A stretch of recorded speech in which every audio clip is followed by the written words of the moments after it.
So, imagine you're using an AI for something really important. Oh, right, like a massive client presentation or something. Exactly. Or maybe you're having it crunch this completely massive, complex data set for you. Yeah. And it's generating these just brilliant, articulate, flawlessly structured paragraphs. Yeah, You're reading along thinking, this thing is an absolute genius. right. It's feeling like magic. Yeah. And then, literally, right at the very end of its analysis, it confidently tells you that 9.11 is larger than 9.9, or it just completely botches a middle school algebra equation. It's the ultimate whiplash effect. I mean, you spend 5 minutes talking to a supercomputer, and the next second you realize you're basically taking advice from a very confident toddler. It really makes you wonder how something so capable can be so astonishingly stupid in the same exact breath. And, well, that's exactly what we are exploring today in this deep dive. It's a huge problem. It is. We are pulling from a really fascinating new paper. It's titled Cliff Tokens Identifying Single Token Failure Triggers in LLM Mathematical Reasoning. And the premise here, it fundamentally reframes how we look at AI hallucinations. It completely changes the paradigm, yeah. Okay, let's unpack this. Because the idea is, when an AI fails a math problem, it's not because it lacks general intelligence. Right. It doesn't just slowly get confused over time. Exactly. It trips over a single, highly specific word or number, a cliff token, just one toxic syllable, and the underlying logic literally falls off a cliff. And, to even begin fixing AI reasoning, you have to find that exact millimeter where the logic shatters. Because historically, researchers just looked at these failures on a really macro level. What do you mean by macro level? Well, they would evaluate entire sentences or look at whole reasoning steps as chunks. Or some would just run the model and flag the exact point where the probability of getting the correct answer hit absolute zero. But wait, if you wait until the success rate hits zero, the AI has already been spiraling down the wrong path for 3 paragraphs. Exactly. You're just finding the wreckage at the bottom of the ravine. Right. That doesn't tell you anything about the rock in the road that caused the car to swerve in the first place. Which is why this new approach is so labor-intensive. I mean, they essentially rewind the tape to map out something called token-wise potential. Token-wise potential. Okay. Yeah. It's a measurement of the probability that the model will reach the correct final answer from any specific token or word in its reasoning process. So to really grasp this, you have to think about how a large language model actually writes, because it doesn't have an internal monologue. Oh, not at all. It just predicts the next word, or token, one at a time. So to find potential for word number 1, the researchers basically force the AI to finish the math problem 64 different times. Yeah, 64 rollouts. Right, they create 64 alternate futures to see how many of them end in the correct answer. Then they move forward to word number 2 and run 64 entirely new alternate futures. It's an exhaustive brute force search. They are constantly measuring the potential at every single step. If we freeze time and stand on this specific word, in how many of those 64 rollouts do we actually get the right math answer? Wow. And if the potential is high right before a token and then just plummets immediately after it, boom, you've located your cliff. It's kind of like reading a choose-your-own-adventure book. Oh, that's a great way to put it. Yeah, you're reading along, you're making great choices, the story is progressing nicely, but on page 42, you choose to open the creepy door in the basement. And it's all over. Exactly. From that single-page turn, you are irrevocably doomed. The rest of the book is just a slow, inevitable walk toward a game over. Right.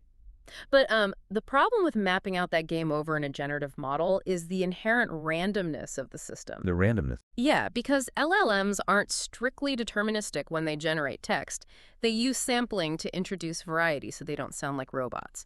So a sudden drop in potential across those 64 rollouts might just be a statistical fluke. Oh, I see. It might just be a string of bad luck in the sampling process, rather than a true failure of its core logic. Exactly. And you definitely don't want to perform major surgery on a model's underlying architecture just because it flip-tails a few too many times in a small sample. Yeah, that would be a huge waste of time. So how do they separate the real cliffs from just the background noise? They utilize an adaptive threshold backed by a really strict test. It's a one-sided 2-proportion z-test. Okay, that sounds intense. It is. Instead of just flagging an arbitrary drop in performance, say dropping by 10%, this statistical significance test requires a drop of at least 0.1, but it adapts that threshold based on the local variance at that exact moment in the generation. So they're calculating the background noise of the AI's mathematical thought process, basically in real time. And they only flag a word as a Cliff token if the drop in potential drastically cuts through that specific noise. Right. It mathematically guarantees that the drop they are seeing is a statistically significant shift toward failure. But, and this is a huge, but running 64 alternate futures for every single token. Oh, man. Yeah, and applying real-time statistical significance tests on top of it. It scales quadratically with the length of the reasoning trace. To test this, across their data sets, it required 4,047 A100 GPU hours. Wait, I want to pause on that number. 4,047 hours on A100 chips. Yeah. Isn't that incredibly computationally expensive?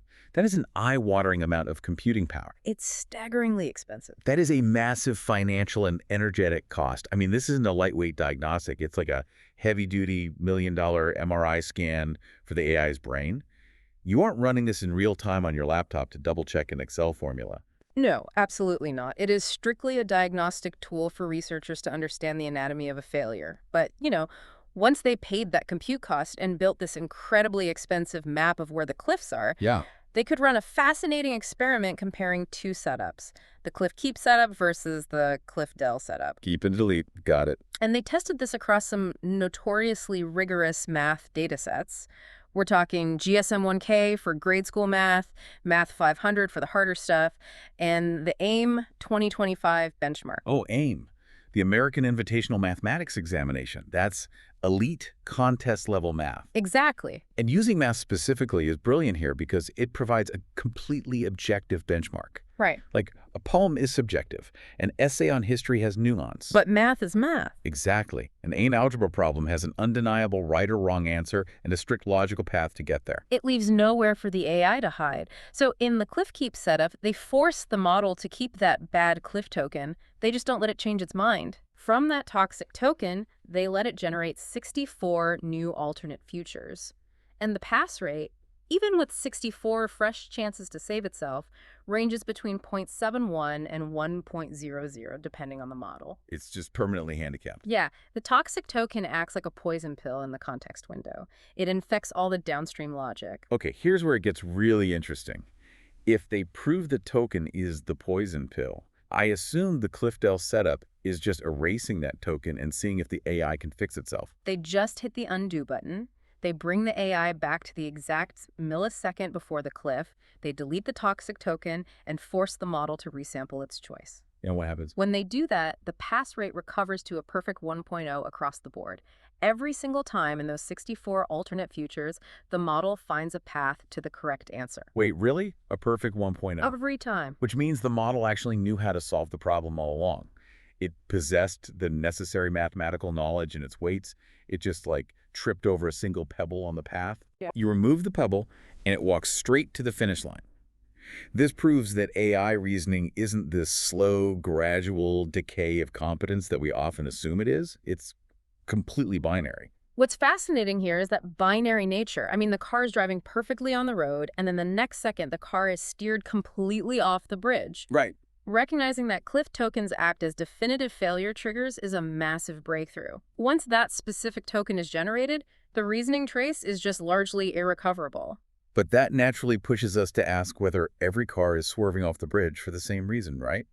Are there different flavors of failure? Exactly. And the researchers mapped these failures out into a Cliff taxonomy.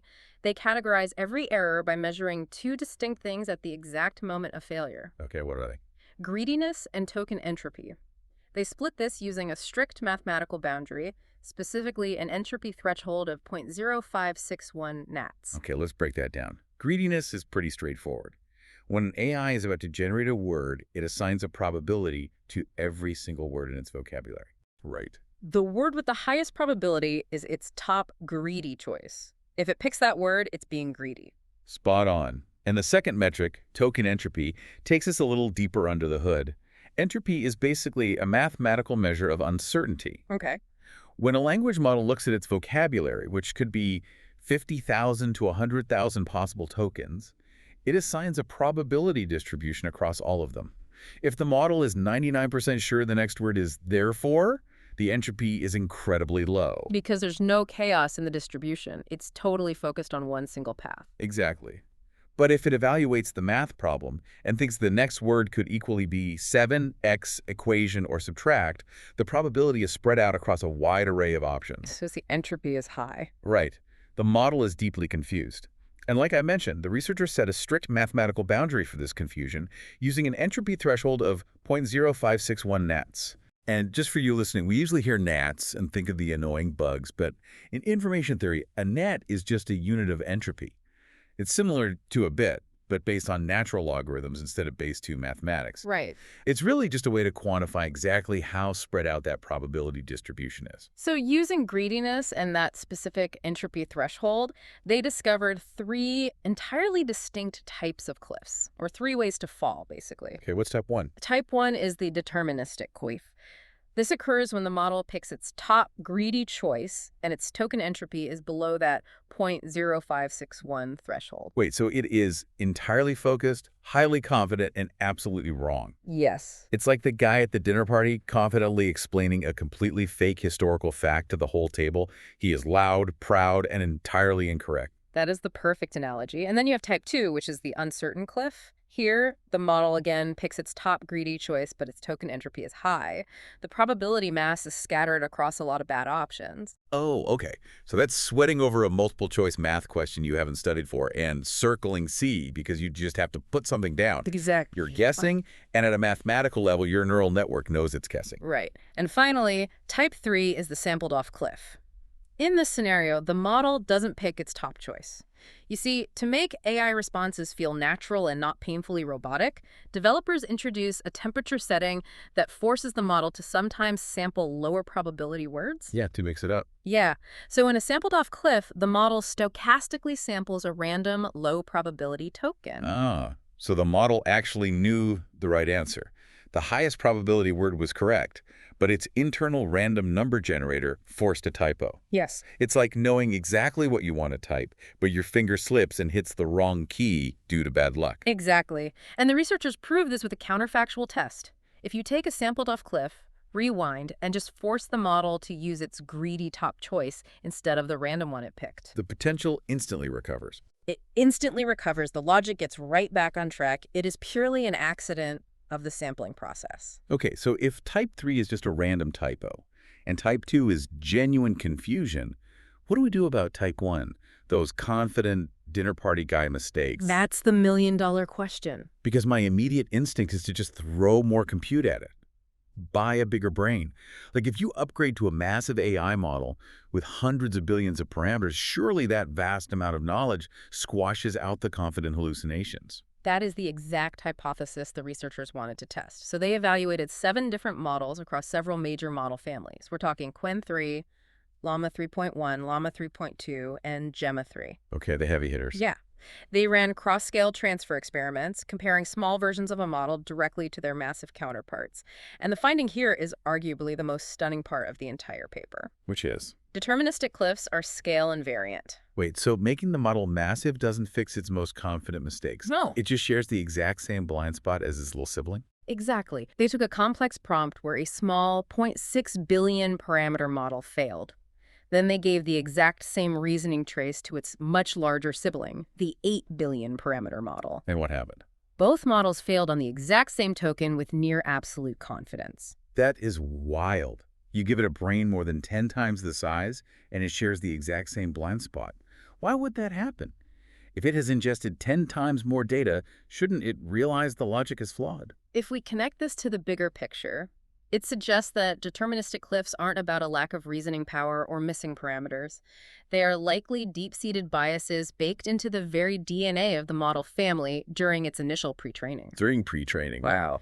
When you pre-train an AI on trillions of words of internet data, it internalizes specific statistical associations. If the training data contains a highly prevalent but logically flawed pattern, the architecture basically absorbs it as a foundational truth. It's a learned bad habit that is structurally woven into how that specific family of models maps language. Precisely. Which is why the uncertain cliffs behave completely differently. When they transferred uncertain cliffs between small and large models, the probability mass actually shifted and decreased. Oh, interesting. Yeah, uncertain cliffs represent unique knowledge gaps for a specific model's size and specific training run. But Deterministic cliffs. They are a shared family trait. They are systemic. But if throwing massive scale and parameter counts at the problem doesn't fix these bone-deep biases, how on earth do researchers train them out? We can't just accept that these models are going to confidently fail at basic math forever. The researchers introduced a really surgical solution. They created a new training method called Cliff-DPO. DPO. Yeah, DPO stands for Direct Preference Optimization. It's one of the primary ways developers align AI models to behave correctly. Normally, when you train a model with traditional DPO, you give the AI a prompt, it spits out a whole paragraph, and you score the entire response. You calculate the loss across the whole text, basically telling the model, this entire paragraph is good, and this alternate paragraph is bad. Adjust your weights accordingly. But scoring a whole paragraph is incredibly blunt. It's like telling a student their essay is a C- without circling the specific sentences that ruined the grade. The AI knows it did something wrong, but the signal is diluted across hundreds of words. Exactly. So Cliff-DPO changes the paradigm. Instead of scoring the whole reasoning trace, the researchers provide single token supervision right at the exact cliff position. Oh. So instead of setting the AI to full-body physical therapy, they are doing microscopic laser therapy on the exact torn ligament. That is exactly what it is, and the efficiency gains of that laser therapy are staggering. By isolating the training signal to just those cliff tokens, they achieved major performance gains on hard math benchmarks, using approximately 177 times fewer loft-contributing tokens than traditional DPO methods. 177 times fewer tokens. That is an insane optimization for the industry. It really is. It dropped the wall clock training time from 112 minutes down to just 8 minutes. Wow. But hold on, you said they achieved performance gains. Did that apply to all three types of cliffs? Like what happened when they aimed this laser therapy at the deterministic cliffs, the ones baked into their DNA? Yeah, that is the crucial caveat of the entire study. Training the model specifically on the deterministic subset did not improve reasoning performance on the broader benchmarks. It didn't work? No. The therapy worked beautifully for the random sprains and the moments of hesitation, the uncertain and sample-off cliffs. But those bone-deep bad habits, they just shrugged off the intervention. Confident systemic bias remains an incredibly tough nut to crack. So what does this all mean? Like, if you're using an AI tomorrow to crunch data, summarize financial reports, or prep for a meeting, this completely changes how you should view its output. It really should. It's not a monolithic brain that is simply smart or dumb. It is a sequence of thousands of rapid-fire micro-decisions. A single bad choice at a microscopic crossroads can completely derail the entire logic train. Yeah, it's writing that choose-your-own-adventure book in real time, and sometimes, despite all of its intelligence, it just insists on opening the creepy door. Exactly. And that brings up such a big question. It does. I mean, this research proved that deterministic cliffs, the AI's most confident, arrogant errors, survive being scaled up to massive sizes, and they completely resist highly targeted therapy like Cliff-DPO. Yeah. So if our best optimization techniques and our largest scaling efforts can't root these out, are we permanently baking unfixable flaws into the very foundation of generative AI? And if so, how many of those confident, unfixable errors are we unknowingly trusting in our daily workflows? Such a wild thought to end on. Thanks for breaking all of this down.